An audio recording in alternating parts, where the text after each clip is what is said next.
새벽 4시 45분, 하네다 공항 주변은 아직 첫 지하철도 달리지 않았지만 국제선 도착 로비 앞 4번 게이트에는 이미 수십 명의 일본 팬들이 서성이고 있었다.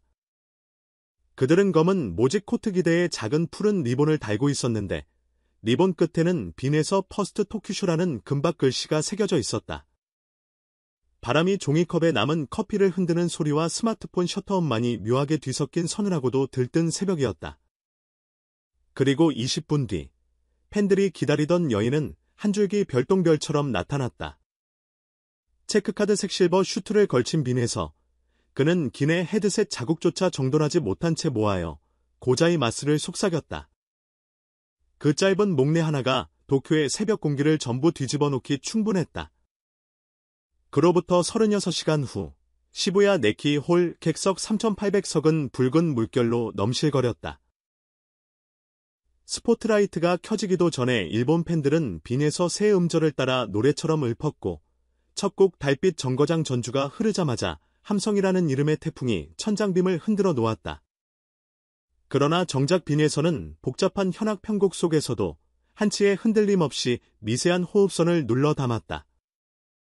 고음에서 확 치솟았다가 다음 마디에서 순식간에 숨을 삼키는 특유의 브레이크 기법 팬들은 그 순간마다 손등으로 입을 막고 울음을 삼켰다.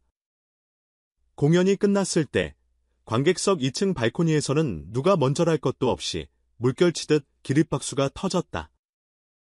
엔딩곡 내 이름의 바람 마지막 플루트 솔로가 끝난 지 37초가 지났는데도 박수는 멈출 기미가 없었다. 다음 날 아침, 이 공연장을 찾았던 한 남자의 반응이 일본 한국 양국의 실시간 검색어를 뒤집었다. YG 엔터테인먼트 수장 양현석.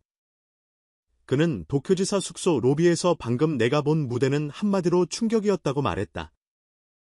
기자들 앞에서 그는 손가락 2개를 치켜 세워 보였다.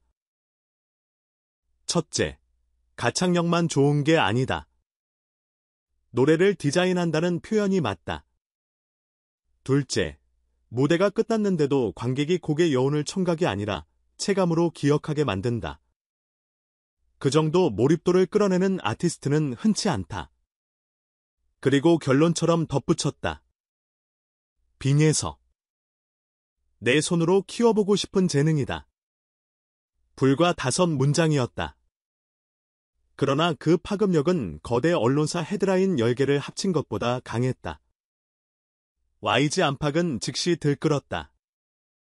임원회의 테이블에는 제2프로젝트라 인쇄된 임시 한 건이 올랐고 A 백슬래시 사인 앤드 알실에는 빈에서 맞춤 음원 기획안이라는 제목의 폴더가 새로 생겼다. YG 재팬 쪽에서도 서둘러 움직였다. 하라주쿠 본사 3층 회의실에서는 트로트 크로스오버 글로벌 라우팅이라는 PPT가 펼쳐졌다. 키워드는 3가지. 음악적 독창성. 빈에서가 직접 써낸 한국 전통 선율과 YG 사운드 브랜드의 융합. 팬덤 스펙트럼. 트로트 50대 코어층과 K-팝 MZ세대를 동시 공략할 더블 타깃 전략. 시장 다각화. 한국, 일본, 동남아를 잇는 트로트 벨트 구축. 그리고 맨 마지막 장에는 빅뱅 블랙핑크 트레저 옆에 빈에서의 캐리커처가 추가됐다. 넥스트 마인 액트라는 붉은 글씨가 강렬했다. 그러나 정작 스포트라이트 한복판의 주인공은 담담했다. 귀국 비행기 안에서도 빈에서는 거울을 보며 목운동을 반복했다. 매니저가 YG 쪽에서 구체적 제시 조건을 보내왔다며 이메일 내용을 보여주자 그는 고개를 빼꼼 내민 뒤 앞으로 열흘은 아무것도 못 봐요라며 웃었다. 이유는 간단했다. 일본 투어 뒤이어 바로 대만, 홍콩, 하노이 팬미팅 라인업이 잡혀 있었고 돌아오자마자 부산 국제음악 페스티벌 리허설이 대기 중이었기 때문이다. 계약은 서류보다 사람이 먼저라는 신념 때문인지 그는 양현석의 구애 소식보다 공연장 잔향이 충분히 전해졌을까를 더 걱정했다. 하지만 한국에 도착한 그날 밤 물줄기는 다시 급류로 변했다. YG. 빈에서 단독 전세계 매니지먼트 계약 추진이라는 특종 보도가 터진 것이다. 기사엔 추정 계약 규모까지 실렸다. 계약금 70억 원 플러스 정규 3집 제작 전액 지원 플러스 글로벌 투어 수익 60, 40이라는 파격 조건. YG 측은 긍정적으로 협상 중이라는 짧은 입장을 냈지만 이미 시장 반응은 뜨거웠다. 엔터 주식 시장에서 YG 주가가 장중 7% 급등했고 트위터 실시간에는 빈에서 YG 트로트가 동시에 1위를 찍었다. 팬덤 예서별은 설렘과 걱정이 뒤섞였다. YG 사운드와 전통 트로트의 만남이라니. 상상만으로도 심장 폭발이라는 기대 글이 매초 올라왔고 흑화된 힙합 비트 속 트로트라면 원곡 정서를 잃지 않을까라는 우려도 적지 않았다. 멜론 DJ 래퍼 출신 뮤직 크리에이터 유카는 자신의 채널에서 즉석 분석 라이브를 켰다. 트로트는 리듬보단 가락 중심. YG 사운드는 리듬 베이스 드라이브 중심이다. 둘 간 충돌보다 보완이 더 클 수 있다. 빈에서의 감정선이 YG식 프로덕션 탑라인을 만나면 의외로 에픽 발라드처럼 터질 가능성이 크다. 채팅창은 동해 반대 글에도 기대 세 줄로 나뉘어 폭발했다. 업계 전문가들은 냉정한 숫자를 계산했다.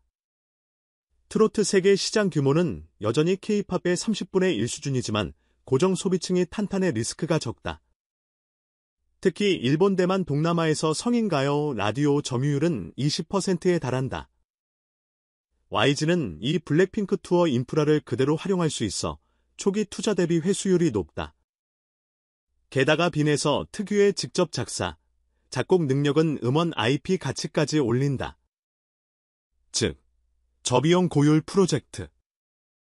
투자자 관점에선 손댈 이유가 충분하다.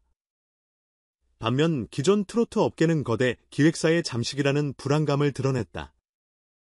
한 회사가 트로트까지 포섭하면 중소기획사들은 숨통이 막힌다는 지적도 나왔지만 YG 측은 우리는 산업 파이를 키우는 조끼라며 일축했다. 빈에서 본인은 어땠을까? 귀국 4일째 새벽. 그는 서울 도곡동의 소속사 연습실에서 기자단과 짧은 라운드 인터뷰를 가졌다. 트레이닝복 차림에 목 스트레칭을 하다 말고 YG와 커피 한 잔 나눈 건 사실이에요. 확정된 건 없지만 음악적 방향성만큼은 서로 깊이 공감했어요 라며 조심스럽게 입을 열었다. YG가 가진 글로벌 네트워크는 분명 매력적이에요. 다만 제가 지키고 싶은 건 트로트라는 언어의 온도예요. 힙합 EDM 비트를 만나도 가락 속에 숨은 한과 흥을 그대로 살려야 한다고 생각해요. 그는 이어 지금은 여러 가능성을 두고 기획사와 상해 중이라 덧붙였지만 눈빛만은 이미 새 챕터를 열 준비가 되어 있었다. 양현석은 며칠 뒤 YG 서울 본사에서 열린 긴급 기자회견에서 다시 입을 열었다. 빈에서는 천재다. 그런데 진짜 천재는 환경이 아니라 본능이 만든다. 우리가 할 일은 그 본능을 세계 최고의 크루 스튜디오 스태프로 감싸 더 멀리 날리는 일이다. 그리고 회견장 뒤 LED 스크린에는 프로젝트 J2 윈드 앤드 비트라는 로고가 떠올랐다. 슬로건은 한 줄 트로트와 글로벌 비트의 만남 말머리 독점 계약이라는 단어는 끝내 언급되지 않았지만 투자업계에선 이미 충분한 신호였다. 이제 남은 건 시간표다. 만약 계약이 성사된다면 연내 발매될 첫 싱글은 빈에서 자작 발라드 플러스 YG 프로듀서 로코베리가 합작한 트랩 트로트가 될 가능성이 높다. 이어 6개월마다 EP를 내는 시즌제 컴백 모델이 추진 중이고 첫 해외 투어 도시는 도쿄, 타이베이, 방콕, 싱가포르를 나가 유력하다. YG 측은 트로트 전용 라이브 밴드와 힙합 라이브 세션을 각각 투어링 팀으로 운영해 도시별 관객 특성에 따라 세트를 커스터마이징할 계획이라고 밝혔다. 시각적 아이덴티티도 파격이다. 한복의 곡선과 스트리트웨어 실루엣 그리고 네온 라이트 대신 전통 자개 패턴 LED를 사용한 한국적 사이버네틱이 콘셉트 키워드로 논의 중이다. 팬들은 기대와 불안 사이에서 열띤 토론을 이어간다. 그러나 한 가지는 분명하다. 빈에서라는 이름이 더 이상 신동도, 차세대 트로트 퀸이라는 말로는 포괄할 수 없는 스펙트럼을 획득했다는 것. 이제 그는 한국 정서의 등줄기를 타고 올라 세계 시장의 맥박과 맞닿으려 한다. YG라는 거대 엔진이 그의 날개가 될지 혹은 구속이 될지는 아직 미지수다. 다만 빈에서는 이미 보여줬다. 객석 3,800명이 숨을 멈추는 정적 속에서도 혹은 양현석이라는 거물의 너브콜 앞에서도 그는 자신이 내뱉는 한 줄가락의 순결을 먼저 생각한다는 걸. 그래서 우리에게 남은 숙제는 하나뿐이다. 빈에서가 어떤 리듬, 어떤 비트를 만나든 그 노래 속에 여전히 그 한숨이 살아있는지 귀 기울이는 일, 그 숨이 남아있는 한 트로트라는 긴 여정도, K-팝이라는 광활한 대로도 결국 한 군데로 이어질 테니까? 바람은 이미 불기 시작했다. 그리고 그 바람의 주인공은 무대를 내려와도 끝없이 호흡을 가다듬는 한 사람 빈에서이다. 투데이 이슈 톡이었습니다.